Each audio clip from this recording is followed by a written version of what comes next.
à tous.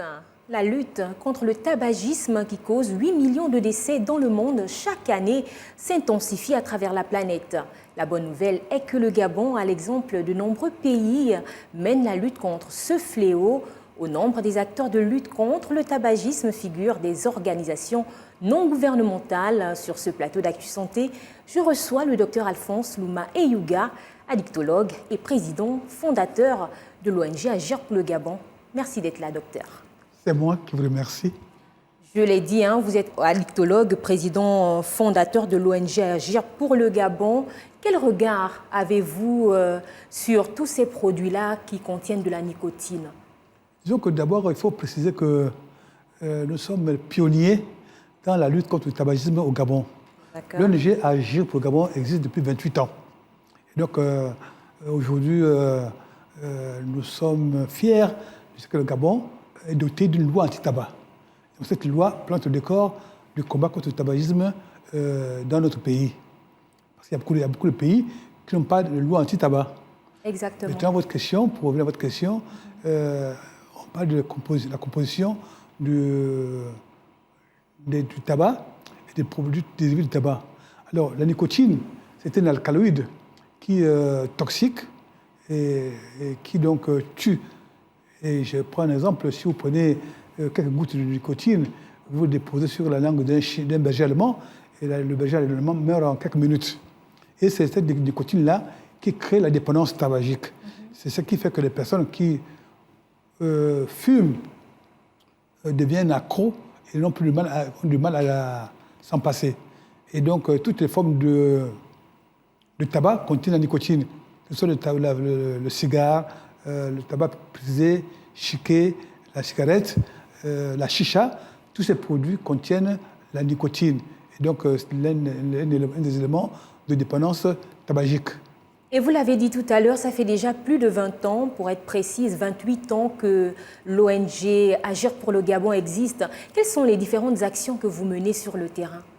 Mais en tant que pionnier, 28 ans, c'est toute une vie, et donc les actions menées sont, au départ, nous avons mené des actions pour que le tabagisme, ou du moins la lutte contre le tabagisme, soit une réalité.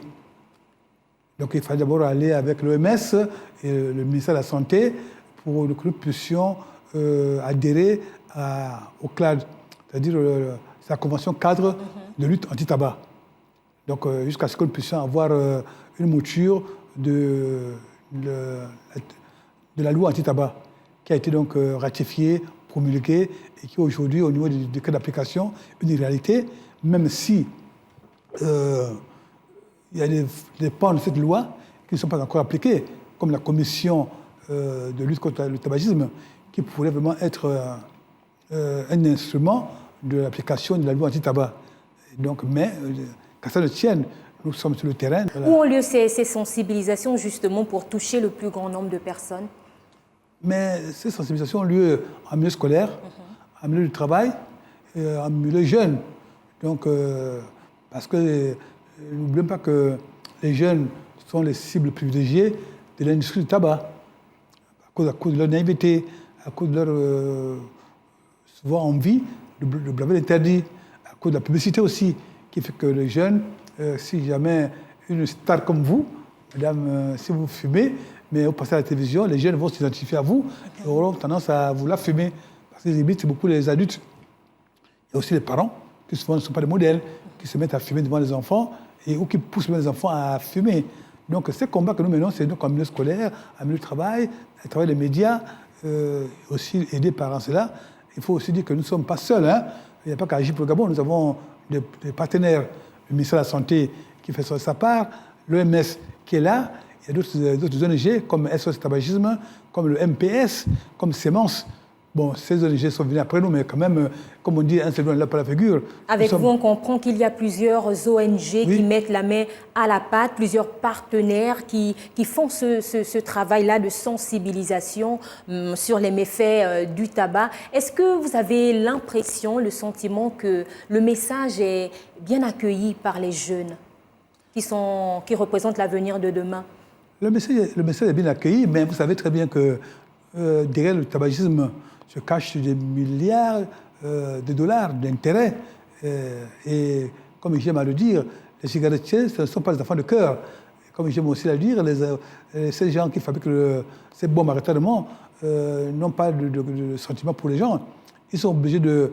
Parce qu'on quand on commence à fumer adolescent, dans 12 ans, 13 ans, c'est 20 ans après qu'on peut avoir un cancer du poumon, qu'on peut avoir une maladie cardiovasculaire.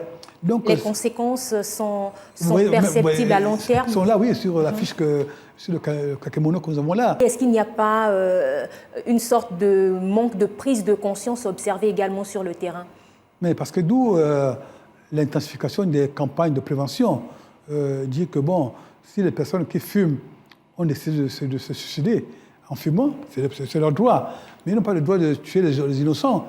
Et par le biais de leur tabagisme passif, les personnes peuvent avoir des maladies mortelles. Et donc, c'est comme si vous vivez avec un conjoint, une conjointe qui fume, et qu'il fume devant vous. Si vous fumez devant vos enfants, ils vont inhaler cette fumée qui est toxique, qui contient près de 6000 substances toxiques. Le goudron, le cyanure, le benzène, donc ce sont des produits cancérigènes. Donc si, par le biais donc, de l'inhalation du tabac, de la fumée, vous allez mourir. Donc c'est pourquoi nous disons qu'il faut vraiment sensibiliser. Et la loi est là. La loi anti-tabac nous aide. Elle est là pour recadrer les choses. Il faut qu'elle soit appliquée.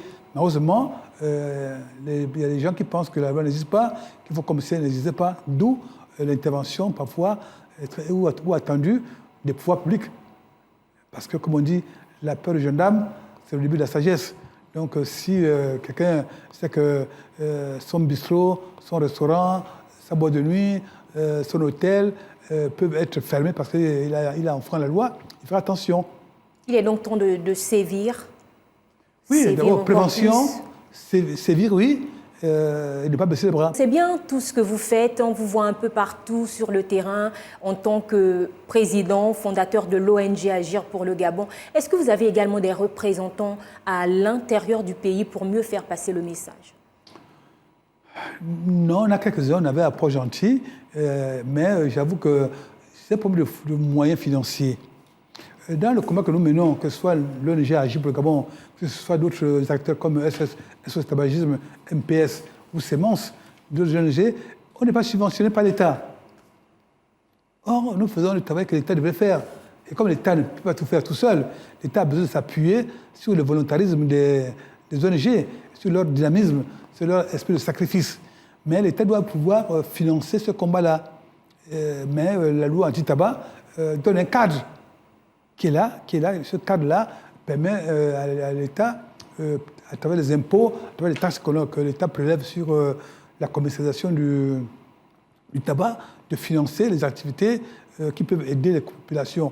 Mais cette loi anti-tabac n'est pas encore appliquée dans sa globalité. Voilà, c'est pourquoi nous sommes là pour faire un peu... Vivement qu'elle soit appliquée. Oui. Est-ce que vous avez des retours de ces personnes-là qui étaient accros au tabac, qui aujourd'hui sont totalement libérés?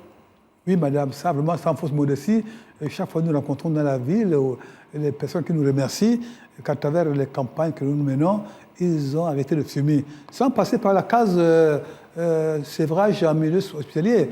Mais le fait souvent, c'est pourquoi ce n'est pas anodin, ce que nous faisons ce matin, c'est-à-dire sensibiliser, informer les gens que c'est dangereux, qu'on peut devenir esclave de la nicotine, ça coûte cher. Et souvent, c'est pourquoi, dans ces campagnes-là, j'ai apprécié ce que le ministre de la Santé a dit il y a quelques jours, qu'il faut augmenter le prix de la cigarette. Et j'ai applaudi parce qu'on ne va pas réinventer la roue. Il y a des pays qui ont fait l'expérience que chaque année, si on augmente le prix de la cigarette, il y a très peu de gens qui fument, sous les jeunes. Donc, effectivement, il faut qu'un paquet de cigarettes puisse coûter 10 000 francs ou 20 000 francs. Comme ça, au moins, les gens auront du mal à payer les cigarettes. Et donc, on va réduire la commercialisation et la consommation de cigarettes. Docteur, on le sait, hein, la prise en charge de l'addiction au tabac est possible. Et vous êtes d'ailleurs le président, le fondateur même de la clinique Alia Ezeïda, cette clinique qui est un centre de prévention et de traitement des addictions. Peut-on véritablement sortir de l'emprise du tabac?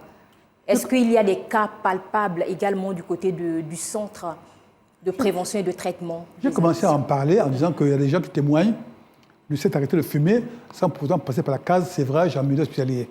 Mais normalement, chaque professionnel de la santé peut permettre à ce que la personne puisse arrêter de fumer. Les médecins journalistes, les cardiologues, les infirmiers, les sages-femmes sont les relais importants dans la prévention et le traitement des addictions au tabac. Il suffit que la personne qui fume aille voir mais encore faudrait-il que ces personnes-là, ces professionnels de la santé, aient une formation. Mais au Gabon, votre serviteur a mis sur pied, il y a déjà 3 ans, et je vous remercie aujourd'hui de l'opportunité, il y a 3 ans exactement, jour pour jour, que la liaison de la clinique a été créée. Et donc, nous avons là-bas des professionnels de la santé, des psychiatres, des psychologues, des addictologues, la thérapie cognitivo-comportementale qui aide des personnes à s'arrêter de fumer. Avec vous, on comprend bien que la lutte contre le tabac est une réalité, elle est effective au Gabon. Docteur, cette année 2023, la journée mondiale sans tabac a été commémorée sous le thème « Cultivons des aliments, pas du tabac ». Que vous inspire ce thème? Mais ce thème, c'est le thème donc, de l'OMS, repris par le ministre de la Santé, qui donc, a organisé un grand forum, le premier en son genre, et qui a rassemblé toutes les personnes qui combattent le tabagisme au Gabon. Et donc, ça a été une occasion pour tous les acteurs de sensibiliser, d'échanger entre eux. Et donc, c'est une réalité que nous devons nous unir contre le tabagisme. Et le thème que vous venez d'évoquer montre qu'effectivement, il vaut mieux cultiver des aliments nutritifs qui donnent la santé que de cultiver le tabac qui est mortel. Il y a des pays qui basent leur économie sur la production, la culture du tabac. Et donc qui négligent la culture d'autres aliments comme le manioc, la banane. Donc effectivement, je pense que l'OMS a bien compris qu'il faut intensifier le combat et décourager les planteurs de tabac et encourager les cultures vivrières. Merci, c'était là votre mot de fin. Merci d'avoir été des nôtres. Je rappelle que je recevais sur ce plateau d'Actu Santé Dr Alphonse Louma Eyouga, addictologue et fondateur de l'ONG Agir pour le Gabon. Merci à vous également, chers téléspectateurs, de nous avoir suivis. À très vite sur Gabon 24.